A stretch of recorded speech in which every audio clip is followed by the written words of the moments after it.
అంటూ ఆరాధనతో కార్యక్రమంగా కొద్ది నిమిషాలు దేవుని వాక్యాన్ని చదువుతున్నాం.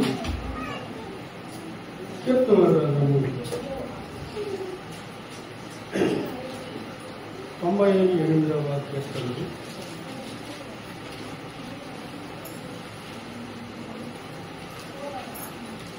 నాలుగవ చదువు కొద్ది చదువు. సర్వభూజనులారా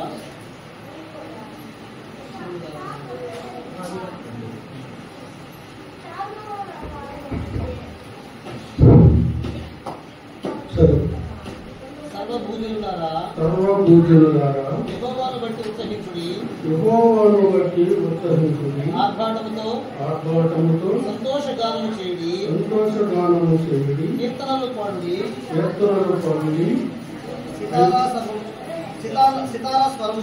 సితారా స్వరముతో యెహోవాకు స్తోత్ర గీతములు పాడుడి, సితారా తీసుకుని సంగీత స్వరముతో గానము చేయుడి, కుమ్మల నాదముతోను రాజైన యెహోవా సన్నిధిని సంతోషధ్వని చేయుడి. చదివిన లేఖన భాగంపై ప్రభు సన్నిధిలో చెప్తాం. దయాళుడైన మా తండ్రి, ప్రభుత్వ ఈ పరిశుద్ధ పాలనలకు స్తోత్రాల వందనాలు చెల్లిస్తూ ఉన్నాము. ఆయన ఈ దినము నాయన నీ మరణ పునఃకారణము నాయన మేము జ్ఞాపకం చేస్తున్నది. నీ సన్నిధిలో నాయన మేము అందరం చేరి నీ మరణ పునఃకారణము ఏ రీతిగా జ్ఞాపకం చేసుకోవాలో ఆ రీతిగా వాక్యమును బట్టి నాయన వాక్యము చదివిన వాక్యమును జీవించమని సహాయము చేయమని నీ పక్షముగా నిలబడిన నీ వాక్కులు నేను నిష్ప్రయోజకుడు. అలాంటి నన్ను ప్రభా ఈ ఆత్మతో నింపి అయ్యా నీ వాక్యమును నాయన మా ప్రియులకు అర్థముగా మాట్లాడుటకు నాకు జ్ఞానమును దయచేయండి. పొందుము నామమున స్తోత్రములు చెల్లించి ప్రార్థించడానికి వేడుకుంటున్నాము తండ్రి. ఆమేన్. ప్రియమైన సహోదరి సహోదరులారా, ఈరోజు ప్రభు యొక్క పునరుద్ధానము, ఆయన మరణాన్ని జయించినడు, మరణించి సమాధి చేయబడి మూడవ దినమున ముఖ్యంగా తిరిగి లేచిన దినం లేచి అనేకులు అగపడ్డాడు. ఎలాగూ ఒకటి నేను పరిశుద్ధులను మీరు పరిశుద్ధులై ఉన్నది అన్నాడు. ఆయన నమ్మిన పిల్లలుగా ఆయన రక్తములో కడగబడిన వారముగా మనమందరము పరిశుద్ధులమే, ఆయన పిల్లలమే. కనుక ఈ ఉదయకాల సమయంలో ఆయన మరణాన్ని జ్ఞాపకం చేసుకోవడానికి ఆయన వాక్యాన్ని చదువుకోవాలి. ముందుగా ఆ వాక్యాన్ని చదివినప్పుడే ఆయన ఎవరు చివరిలో ఒక వచనము చదివాను చూడు. 6వ వచనంలో రాజైన యెహోవా సన్నిధిని సంతోషధ్వని చేయుడి. రాజైన ఆయన రాజులకు రాజు, ప్రభువులకు ప్రభు. ఆయన జ్ఞాపకం చేసుకుంటూ మనమే చేయాలి, సంతోషించాలి, గానం చేయాలి, సంగీతనాదముతో హోళధ్వనితో మనం ఆయన్ని కొనియాడాలి, గణపరచాలి. మనం అంటూ ఉన్నాడు 95:1 వచనం. 95:1 వచనం. రండి యెహోవాను గూర్చి ఉత్సాహధ్వని చేయుదము, మన రక్షణ దుర్గమును బట్టి సంతోషంతో గానము చేయాలి. ఎందుకు సంతోషంతో చేయాలి? మనకి ఏం సంతోషము? మనం ఎలాంటి వారము, ఎక్కడున్న వారము, ఏ స్థితిలో ఉన్న వారము? పేతురు పత్రికలు చూస్తాం కదా, మనము పూర్వము మీరు అలాంటిది. పూర్వం మనం ఏమైనాము? చీకటి. చీకటి అంటే పాపాన్ని గుర్తు, సాధారణ సంబంధం. పూర్వం మీరు చీకటి ఏంటారు, ఇప్పుడు ఆశ్చర్యకరమైన తన వెలుగులోనికి ఆశ్చర్యకరమైన తన వెలుగులోనికి మనలను పిలిచాడు. పూర్వం ఏమైనా మనము చీకటి అయి ఉన్నాం. పాపం బతుకు, సాధారణ బతుకు, సాధారణ వృద్ధిలో ఉన్నవారు, జోగిడిసలు ఉన్నవారు, పాతాళానికి దిగిపోయేవారు. అలాంటి మనలను ఏం చేశాడు ఆయన పిల్లలుగా చేసుకున్నాడు. మూడవదిగా ఇంకో మాట చూద్దాం. 96వ కీర్తన చూడు. 96:8.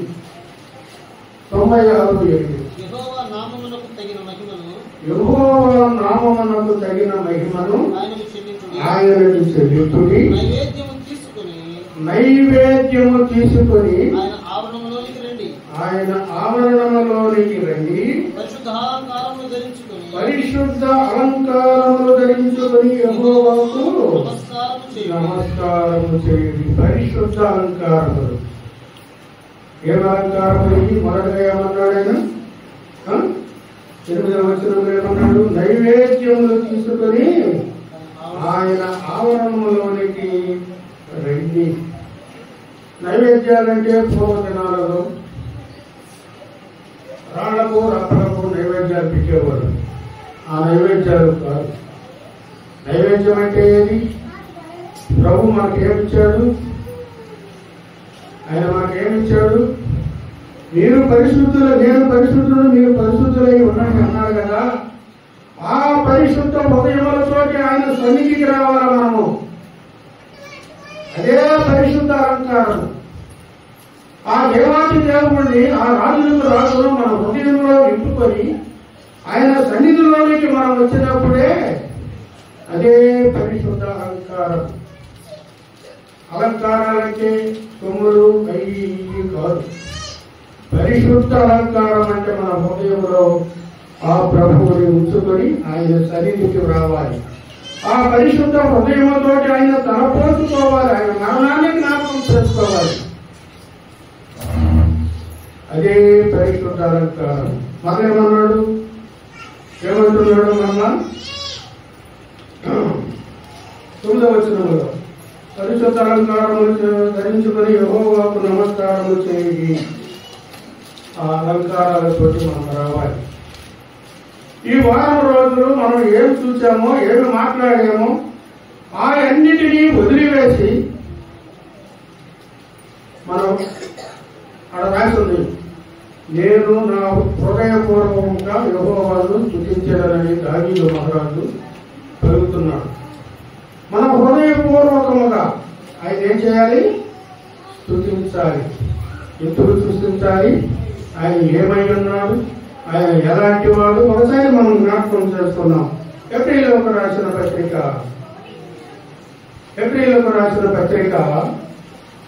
7వ అధ్యాయము. పవిత్రుడను నిర్దోషియు నిష్కల్మషుడును పాపులలో చేరక ప్రత్యేకముగా ఉన్నవాడును ఆకాశ మండలము కంటే మిక్కిలి ఎచ్చైన వాడునైన ఇట్టి ప్రధాన యాజకుడు మనకు సరిపోయిన వాడు. ఆయన్ని స్తుతించండి, గణపరచండి, కొనియాడండి. పరిశుద్ధ అలంకారములు ధరించుకొని ఆయన సన్నిధికి రండి. మనం ముందుగా చదువుకున్నాం. ఇవన్నీ అవి చేసి ఆయన సన్నిధికి రావడానికి ఆయన ఏమై ఉన్నాడైనా, ఆయన ఎలాంటి వాడు ఇక్కడ చెప్తున్నాడు. ఏమంటున్నాడు? పవిత్రుడును నిర్దోషి నిష్కలంకుడును పాపులలో చేరక ప్రత్యేకముగా ఉన్నవాడును ఆకాశ మండలము కంటే మిక్కిలి హెచ్చై ఉన్నవాడున ఇట్టి ప్రధాన యాజకుడు మనకు సరిపోయినవాడు మన ప్రభు. ఆయన పవిత్రుడు, నిర్దోషి. పిల్లలు ఏమన్నాడు? ఈయన యందు ఏ దోషమును నాకు కనపడలేదు. అవును, మన ప్రభు పరిశుద్ధుడు, ఆయన యందు ఏ పాపము లేదు. కానీ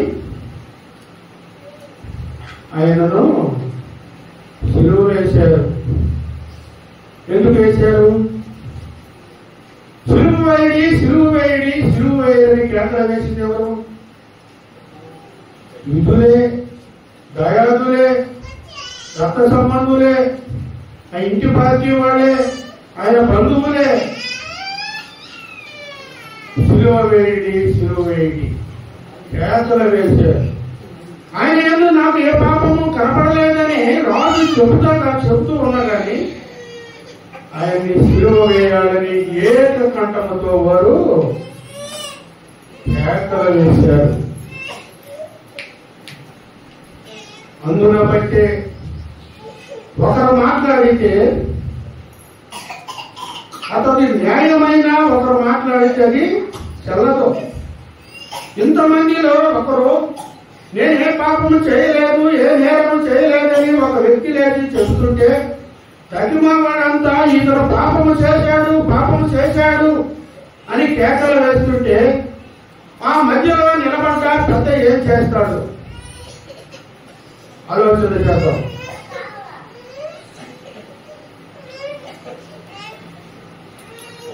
ఒకరు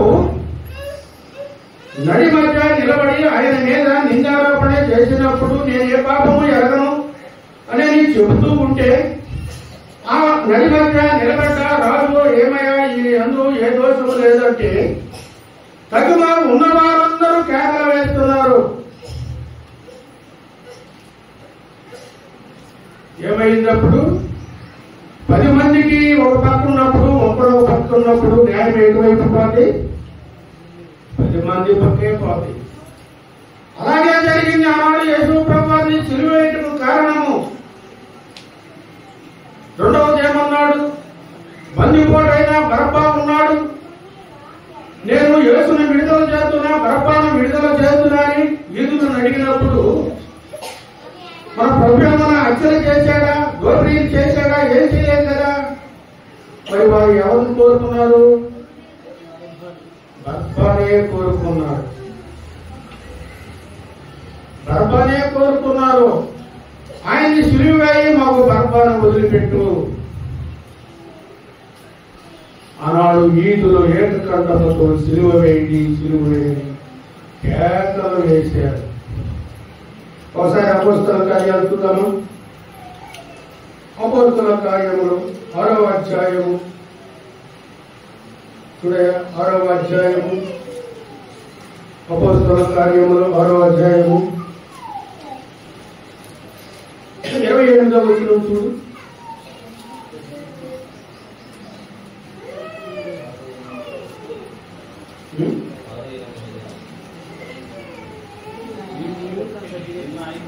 పదమూడవ అధ్యాయం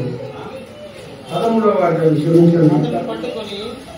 13వ అధ్యాయము అతను పట్టుకొని మహాసభ్యులు తీసుకుని పోయి అబద్ధపు సాక్షులను నిలువబెట్టిరి. వారు ఈ మనుషుడు ఎప్పుడును ఈ పరిశుద్ధ స్థలమునకు మన ధర్మశాస్త్రములకు విరోధముగా మాట్లాడుతున్నాడు. ఏం మాట్లాడాడు మన ప్రభువాడ? విరోధంగా ఏం మాట్లాడాడు ప్రభు? ఏం మాట్లాడలేదు. ఆయన కొండ మీద ప్రసంగం చేసినప్పుడు, ఆయన ప్రజల యొక్క కూర్చొని ఆయన వాక్యం చెప్పినప్పుడు పరలోక రాజ్యాన్ని గురించి యేసు ప్రభు వారు జనులకు ప్రకటన చేస్తూ ఉన్నారు. 28వ వచనం ఉంది కదా, 28వ వచనం. ఆయన యందు మరణమునకు తగిన హేతువేదియు కనపడకపోయినను ఆయనను చంపవలనని వారు పిలాతును వేడుకొనిరి. ఏం చేశారు వీళ్ళు? పిలాతును వేడుకున్నారు. ఎట్లా వేడుకున్నారు? రాజకీయం. పిలాతు దగ్గరకు పోయి, వాడు జనులు ఎక్కువ కదా, నువ్వు మాకు రాజుగా ఉండాలంటే నీవు మాకు రాజుగా ఉండాలంటే ఆయన్ని సిలువ వేయాల్సి ఉండేది, లేకపోతే నీవు మాకు వద్దు. ఆయన కాడకపోయి ఆయన రహస్యముగా రాజకీయం చేశారు, వేడుకున్నారు. మరి రాజు ఏం చేస్తాడు? జనం లేకపోతే పరిపాలన చేయలేడు కదా. అందుకే అంటున్నారు, ఆయన ఏదో మరణమును తగిన హేతువేదియు కనపడకపోయినను ఆయన సంభవలేని వారు పిలవత్తును వేడుకొని వారు ఆయనను గూర్చి వ్రాయబడినవన్నీ నెరవేర్చిన తరువాత ఆయనను మాను మీద దింపి సమాధిలో పెట్టిరి. సమాధిలో పెట్టిరి, సిలువ వేశారు. ప్రభు సిలువలో మరణించాడు, సమాధిలో పెట్టారు. అయితే 30వ వచనం ఏముంది? అయితే 30వ వచనం 13:30 అయితే దేవుడు మృతులలో నుండి ఆయనను లేపెను. మన ప్రభుదే పునరుత్థాన దినం. ఆయనను మృతులలో నుండి లేపెను. అందుకే మన ప్రభు పునరుత్థాన దినమును మనం జ్ఞాపకం చేసుకుంటున్నాం. ఆయనకు మరణం లేదు. ఆయన ముందుగానే లేఖనము ప్రకారం చెప్పాడు, నేను సిలువ వేస్తాను, నేను 3వ దినమున లభిస్తానని శిశువులకు చెప్తే శిశువులు మర్చిపోయారు. నమ్మల ఒక ఆయనేమో నేను చేతిలో ఏడి పెడితే కానీ నమ్మనన్నాడు. ఒక ఆయనేమో ప్రభు చనిపోయాడు కదని వాళ్ళు తీసుకొని చేపలకు పోయాడు. అందులో విశ్వాసము గల స్త్రీలు ఉన్నారు. వారు కూడా ప్రభు లేస్తానన్నానే మనం ఎందుకు పోదామని ఆలోచన లేకుండా సమాధి వద్దకు వచ్చారు. కానీ సమాధి యొక్క ఒక దర్శనము జరిగింది. ఇప్పుడు మొదటగా ఎవరు దొరకలేదు? మగ్దలేని మరియా. మరియా నా దగ్గరకు రావద్దు, నన్ను ముట్టవద్దు. ఎంత ధన్యత ఆ మరియమ్మకి. ప్రభు మరణించి సమాధి చేయబడి 3వ దినమున లేచినప్పుడు ఆ ప్రత్యక్షత ఆమెకి అవరము అనుగ్రహించబడి ఇంకెవరికి లేదు. 12 మంది శిశువులు పురుషులు ఉన్నారే కానీ వారికి లేదు ఆ భాగ్యం. అప్పుడు పోయి ఊరిలో పోయి చెబుతూ ఉంది, ప్రభువు లేచి ఉన్నాడు, నేను ప్రభువుని చూసి ఉన్నానని చెప్తే నమ్మల. పరిగెత్తుకుంటూ వచ్చారు. సమాధిలో పేతురు యోహాను వచ్చి చూస్తే ప్రభువు లేడు. తిరిగి లేచాడు. పోతా మళ్ళీ ఇద్దరు కనపడ్డాడు. ఎమ్మాయి అనే గ్రామంలో ఇద్దరు పోతలు యేసు ప్రభు మరణాన్ని గురించే వారు మాట్లాడుకుంటూ పోతుంటే వారి మధ్యలో ఈయన పోయి ఏంటి మీరు మాట్లాడుకునే సంగతి అని వారిని పోయేమన్నారు, ఇది నీకు తెలియదా? నువ్వు ఈదుడు పోయింది, ఈ సంగతి నీకు తెలియదా? తెలియకపోతున్నది ఆ యేసు ప్రభువే కదా. వారు కూడా యేసు ప్రభుని గుర్తుపట్టాల. ఆయన పోతూ కొన్ని మాటలు వాళ్ళతో మాట్లాడినప్పుడు వారి హృదయంలో ఏం కలిగింది?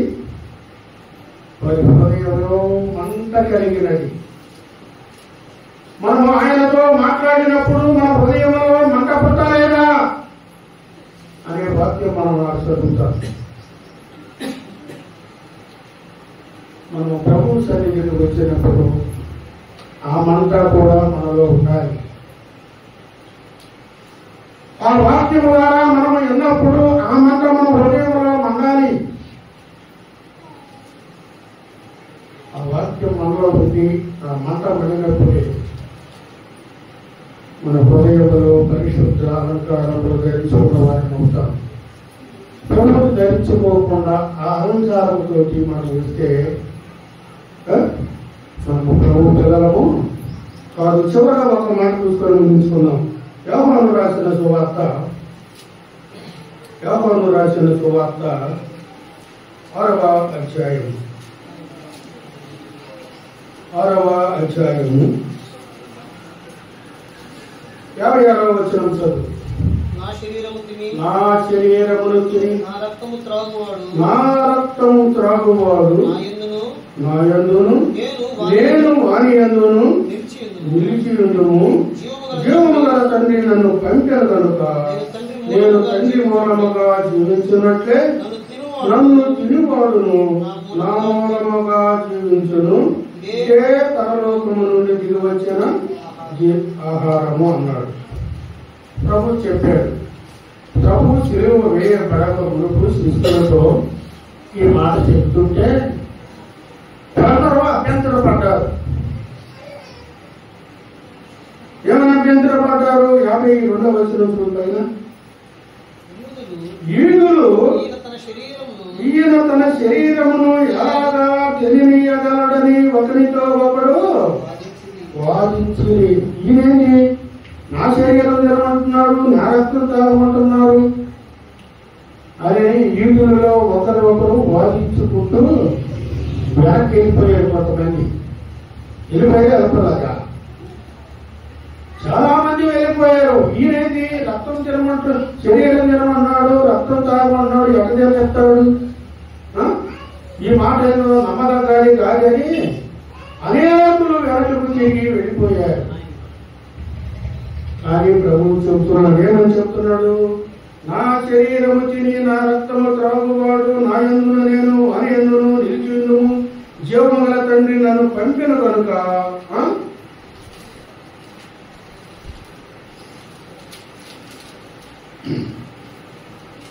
ఇదే పరలోకము నుండి దిగి వచ్చిన ఆహారం అంటూ మా పితరులు మన్నాను తిని చనిపోయినట్లు కాదు, ఈ ఆహారము తినివాడు ఎల్లప్పుడూ జీవించునని నిత్యముగా మీతో చెప్పుతున్నాము. నిశ్చయముగా మీరు నా శరీరమును తిని నా రక్తము త్రాగితే మీరు నిశ్చయముగా జీవిస్తారు. ఆనాడు మా పితరులు ఏం తిన్నారు? మన్నాను తిన్నారు. తిరిగి ఏమయ్యారు? చచ్చిపోయారు. ఆ అరణ్యంలో మన్నాను పూరాడు పిట్టలను మన్నాను మంచు వలె కురిపిస్తే ఆ మన్నాను తిన్నారు. కానీ ఏమయ్యారు? చచ్చిపోయారు. కానీ నా శరీరము తిని నా రక్తము త్రాగువాడు నేను వారిని అంత్య దినములలో లేపుతానన్నాడు. ఈ ఉదయకాల సమయం ఆయన సన్నిధిలో ఆయన శరీరమును ఆయన రక్తమును మనం తింటే అంత్య దినాలలో ఏం చేస్తానన్నాడు? ఆయన లేపుతాను అన్నాడు.